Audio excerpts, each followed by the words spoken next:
Healthy ஸ்நாக்ஸுக்கு 3 வாழைப்பழத்தை cut பண்ணி ஜாரில் போட்டு சீனி 1/2 கப்பு, சோறு 1 கப்பு போட்டு கொஞ்சமாக தண்ணி ஊற்றி நைஸாக அரைச்சி கிண்ணத்தில் எடுத்துக்கோங்க. அது கூட 1/2 கிண்ணம் கோதுமை மாவு, 1/2 கிண்ணம் மைதா மாவு, 1/2 கிண்ணம் அரிசி மாவு, 1/2 கிண்ணம் தேங்காய் துருவல், 2 சிட்டிகை உப்பு, 1/4 ஸ்பூன் ஏலக்காய் பொடி, 3/4 ஸ்பூன் பேக்கிங் சோடா, கொஞ்சம் கொஞ்சமாக தண்ணி ஊற்றி ரொம்ப கெட்டியாகவும் இல்லாமல் ரொம்ப தண்ணியாகவும் இல்லாமல் கிள்ளி கிள்ளி போடுற மாதிரி பிசைஞ்சுக்கோங்க. எண்ணெய் காஞ்சிருச்சு, கொஞ்சம் கொஞ்சமாக கிள்ளி விட்டுக்கோங்க.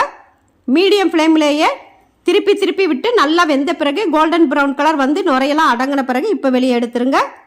ரெண்டாவது போடும்போது அதிகமாக நம்ம போட்டுக்கலாம். இதையும் திருப்பி திருப்பி விட்டு நல்லா வெந்த பிறகு கோல்டன் ப்ரௌன் கலர் வந்து நுரையெல்லாம் நல்லா அடங்கிடணும். நல்லா வேக வச்சு இப்போ நம்ம வெளியே எடுத்துடலாம். எல்லாத்தையும் சுட்டு வெளியே எடுத்தாச்சு.